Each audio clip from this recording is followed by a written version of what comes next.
Bonjour.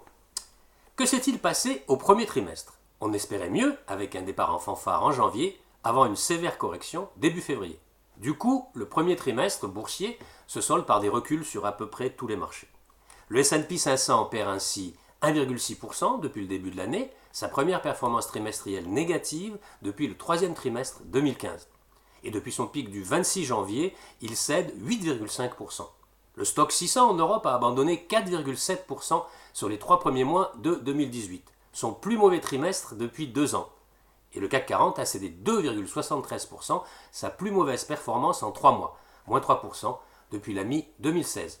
En revanche, les marchés émergents ont résisté avec un indice MSCI émergent qui progresse de 0,9% depuis le début de l'année et le Nasdaq Composite gagne aussi 1,6% malgré de récentes ventes sur le secteur technologique. Alors, pourquoi ce recul? Voilà ce que résume Igor Demac, gérant et porte-parole de la gestion chez DNCA. Les investisseurs sont de nouveau entrés dans une phase d'aversion au risque, le début d'éclatement de la bulle de valorisation sur les valeurs technologiques américaines, le discours anti-globalisation et le tassement des indicateurs macroéconomiques provoquent des remous sur les marchés actions mondiaux. Voilà ce que analyse DNCA. Analyse d'ailleurs similaire chez la financière de l'échiquier, Guillemet.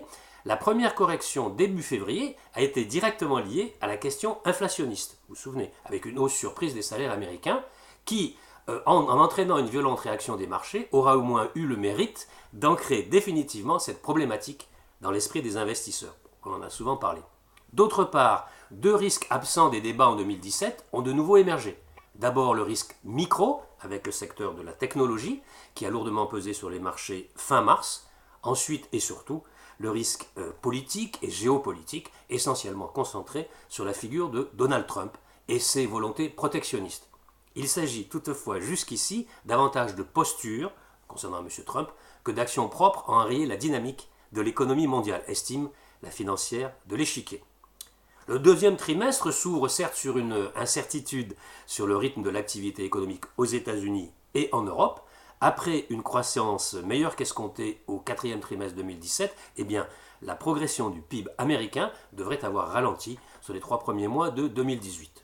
En zone euro, les entreprises ont achevé le premier trimestre sur une croissance plus faible que prévu, la moins forte depuis plus d'un an, notamment à cause de la vigueur de l'euro qui pèse sur les carnets de commandes.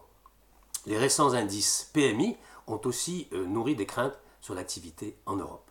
Mais peu d'analystes sont vraiment inquiets pour les semaines et les trimestres à venir. Les taux montent pour de bonnes raisons, la dynamique économique reste positive, même si c'est consensuel, et le contexte macro soutient les perspectives bénéficiaires des entreprises, souligne Jean-Marie Mercadal, directeur général délégué chez OFI AM, dans sa lettre d'allocation d'actifs d'avril. Les actions européennes restent peu chères, avec un PER autour de 14. Il y a donc un potentiel de rattrapage après plusieurs années de sous-performance selon OFI.